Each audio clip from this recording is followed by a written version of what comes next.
Hi, welcome back to me and Mon Ami. Now, it's been quite a dramatic week in France, what with the wildfires and the temperatures and all the rest of it that's been going on.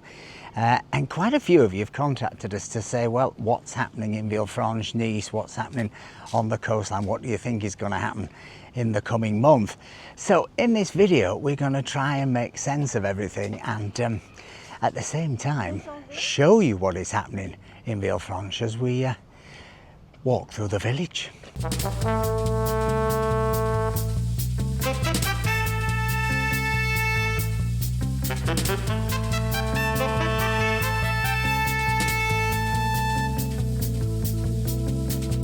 Now, for today's video, we're going to deploy this, which is new, not new equipment. We've had this equipment before, but I've come up with this sort of creation, which involves us having a 360-degree camera here, which can hopefully take in everything, and then using the Osmo Pocket 3 as the camera that we can address.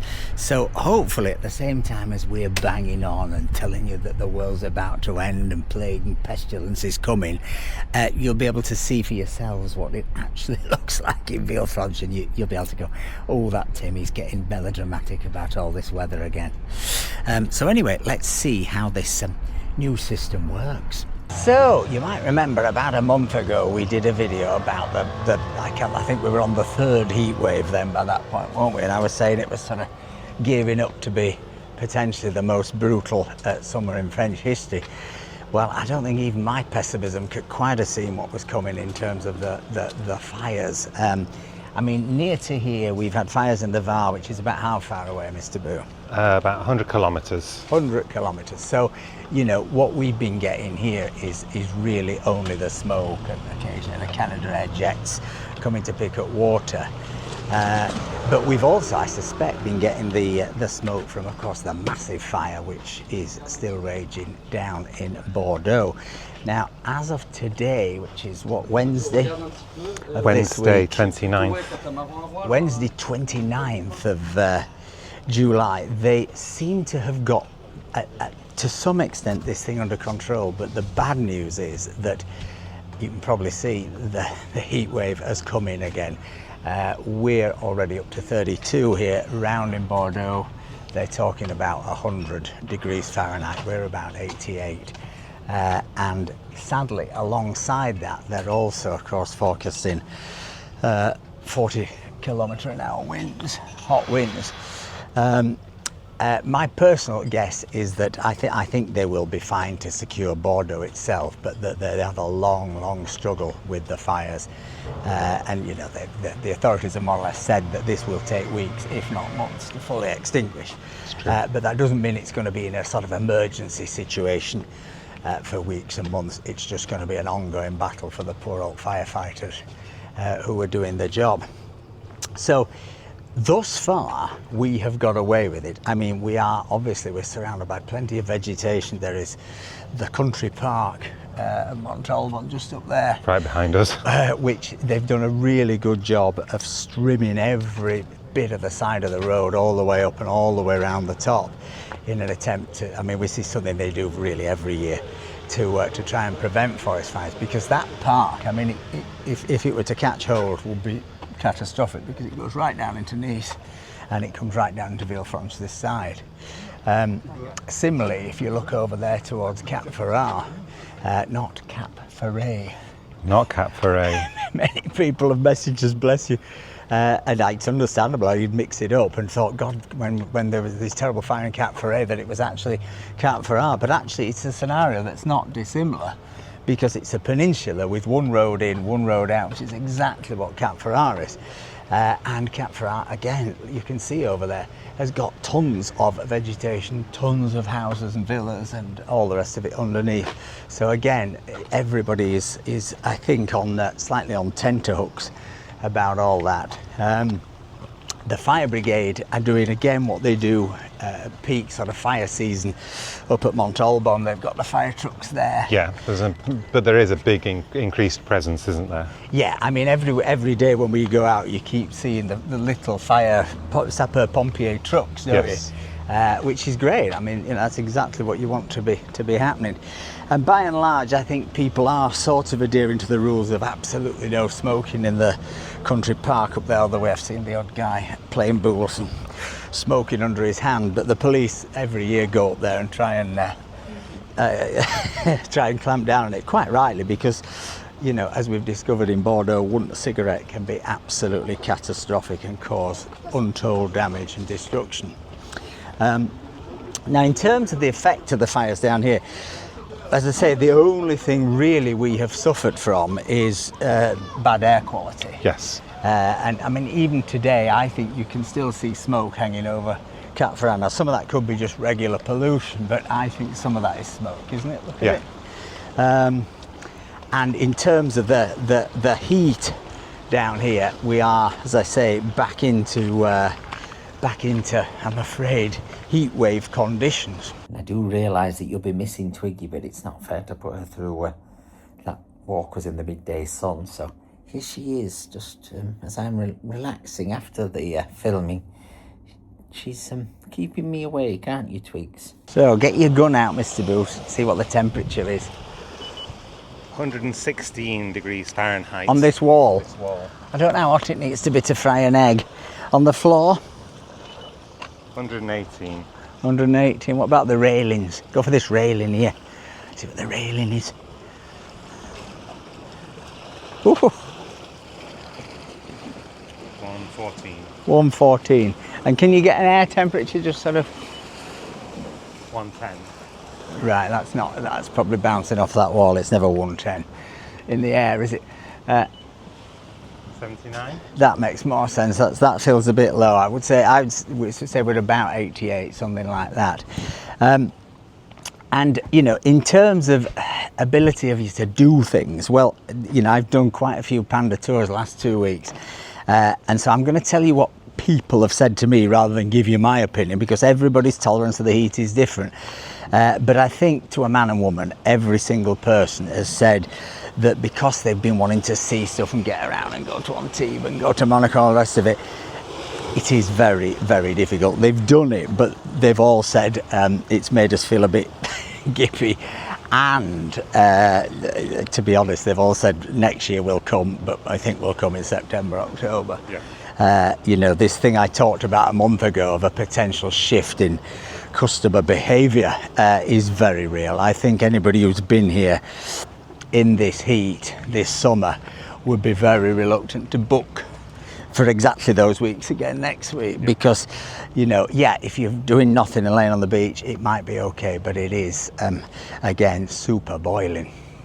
So what have you been hearing from people, Mr. Boo, your customers coming to stay? Well, I've had quite a lot of people asking how close the fires are and stuff. Is there anything that hasn't been reported, because we're here, they want to know what we really know.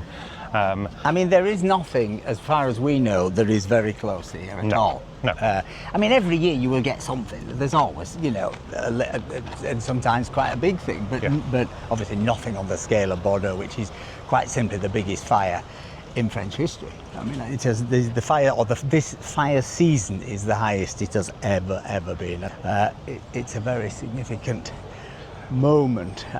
But people are also asking me about travel, and I noticed that SNCF have put something out today saying they're limiting the TGV trains even more.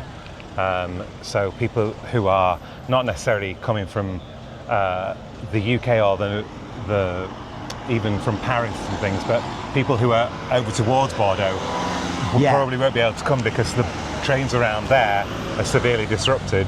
Yeah, I think that's something to consider. And there have been issues with train lines getting too hot and trains being slowed down at certain areas.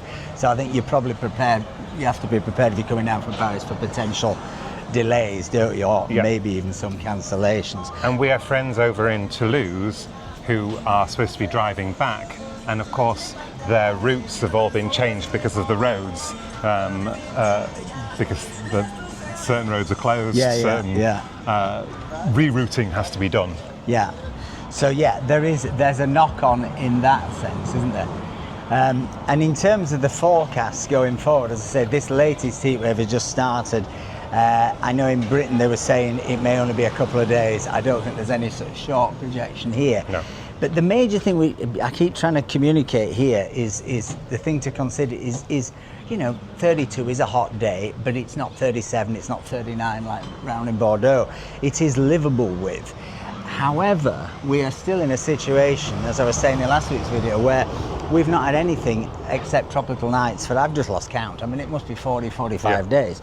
And the tropical nights this coming week, we're up to the minimum temperature at 6 a.m. have been 26 degrees. So you're still talking 28, 29, 30 at midnight, which means you just never get a cool morning. No. The minute the sun comes up in the morning, it's not like when we were up in the mountains and you went, wow, this is lovely, and have breakfast and walk around and all that. You just don't get it. We can go out swimming at sort of 8 a.m, but after that, you're in for the full chaleur. You're in for the full heat. But as you can see, there are people here sat under the brollies having their lunch. I can't see anybody braving sitting directly in the sunshine, and that's probably quite wise. But you know, everything is functioning as normally here, and the crowds are here, aren't they? They certainly are. You know, the crowds are here, the roads are busy, and people's tempers are very high on the roads, let's put it that way. There's not much patience around. Now, in terms of what we're expecting in August, I mean, this is what the amazing thing is this summer, is we haven't even reached August yet. You know, all this stuff we talk about usually you think of as July, August stuff, certainly into August for peak summer. I'm afraid that there is a projection of a fifth heat wave kicking in I think around August the 5th. So this unprecedented summer just keeps on giving or taking, depending on your point of view. I thought it was interesting this week. I was reading I think it was Ambrose Pritchard Evans, whatever he's called, in the Telegraph, who's hardly a bastion of the Green Left. He's definitely on the right politically, and he suddenly wrote this column. I think it was today actually, saying that the idea that sort of Kemi Badenoch was turning her back on green policies was insanity given what was happening. I thought, why has he suddenly had this volte-face? And I went, I bet you he's got a house down here. And I read on in the article, and lo and behold, oh yes, there's a family farm, and of course, you know, the chickens have died and the goats are struggling, and the fires are all around them. So you know, it often takes something personal, doesn't it, for people to grab the reality. I mean, I had people commenting last time we did a video about the weather, and you know, you get this silly comment and people go, it's just summer. Well, I hope they now realise that 4 weeks on and with these fires, that is not just a normal summer. This is not a normal summer. You know, of course it's a normal summer, it's 28 degrees and sunshine wall to wall here, and that's why you're here, it's lovely. But once you're talking about 39 degrees, with, you know, fires that have been creating their own weather systems and these fire clouds, etc. I mean, this is something, you know, unprecedented on the continent of Europe, and given what all the projections are, I'm afraid this is something that seemingly can only get worse. So again, it comes back to what I was saying in the video we did a few weeks ago. It is impossible not to think that this is going to affect booking patterns and that people are going to come at different times and in different ways. And I think to some extent over the last few years they already are, aren't they? Yeah, for sure. You know, what used to be called the shoulder season is getting longer and longer. And really it's turning into a sort of year-round place, and a year-round place to come. So you can see it's hell for these people here. They're having a nice time off the rocks on their lilos and their floats. I mean, you really can spend all day in the water because what was the sea temperature when you were in yesterday? 28 degrees. And that was at 8 a.m. That was 8 a.m. So I'm guessing by the end of the day we're looking at sort of 30. 29, 30 degrees. Yeah. So it really is borderline soup, but it's lovely. You can just lay in there all day, and many of the kids are. People piling in off the train that's just left, heading to the beach, as they do every day from Nice, particularly in August, because of course everybody's off work. But, well, it is major French holiday, put it that way, not everyone. But The kids, particularly school kids, are all here, aren't they? They come in from Nice, they love it. So I think it's safe to say there's a few on the beach, Mr. Boo. Quite a few, yes. The private beach is pretty chocker. Let's have a look and see if there's any beds for us. Well, you can see there's a queue to get into this one. It is lunchtime. But, sorry, what's it say? Sorry, we're full. Sorry, they're full. Is that for beds as well, or table, everything? I think everything. The whole thing. Now, nothing unusual there. As I say, we're about to enter August. This is possibly the busiest week of the year. And you can see it is super busy on the beach, because really and truly, in this heat, it's either be on the beach and in the sea, or be in a department store with aircon, or your apartment with aircon, isn't it? Or head to IKEA. Head to IKEA, that's what we normally do. We go to IKEA to exercise, because you can walk around quite a long way and you've got aircon. Oh, look, Mr. Boo, the La Petite Voile has opened. La Petite Voile. So the Voile Bleu is next door, has always been there, but then he's taken over this one, and this is the little Voile, but it's bigger than the big Voile. That's confusing, isn't it? It's very confusing. There you go. This is Saturday afternoon, so you're watching this video on Sunday. This is yesterday, the 1st of August, and the big fire in the Var has sprung up again. And look at the smoke over Monton. It's drifted along the coastline. You can't even see Monton from up there. And we're heading into it. So it'll be interesting to see what it's like as you get nearer to Nice and Villefranche, etc. But it's about 100 kilometres away. As I say, this thing isn't over, sadly. Is this the fire that was, they thought they'd got under control, has sprung up again as of the 1st of August? Yes. It seemed to have stopped on Wednesday night after we'd been filming on Wednesday. Yeah. And then last night, fire started again around Correns and a village called Montfort-sur-Argent, where they predict 90% of the woodland area around the village has been destroyed.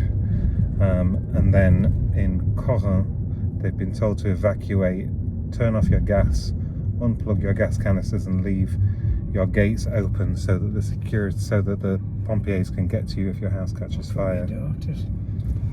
And an hour ago, the prefect of the Var has announced the Mistral, which is, well, an hour ago was at 10 kilometers an hour, was expected to start with gusts of 20 kilometers an hour coming in shortly. It's very complicated. Adds the departmental director, it's 40 degrees. I mean, it's so hot there. It's like, is it? It's nearly 10 degrees hotter than here. I can't even imagine. It is, here is 88, so that's 100 plus, and here is, I mean, isn't it? Yeah. It's mega hot. Mega hot. Well, that's the very, very, very, very latest. This is 24 hours before this video comes out. That's the latest. Hold on to your hats, folks. Hold on to your hats. The smoke across Carpuride tonight. I'm not sure the camera's quite capturing it, but trust me, this is not darkness. This is smokeness. You see up there? I mean, looking outside the window here, still this morning, 2nd of August, 8:30, it is still thick smoke, but I mean, that's the least of the problems, really. At least we haven't got any fires directly here. Looking at the forecast, I'm afraid to say the heat wave is predicted to carry on for at least another 10 days. In fact, I'm beginning to think it will never end. I mean, it will, everything does. So I'm afraid the fire risk is ongoing, isn't it? It is. But you know, I'm looking down there at the sea, the people are swimming, people are having a lovely time, so don't get the idea that you're coming into some kind of horror zone. But I'm afraid for the firefighters, this will probably be the longest of summers. If you've enjoyed this video, please give us a like, please give us a comment, please think about buying us a coffee, help support all this stuff. But most of all, folks, stay safe and stay charged. Bye.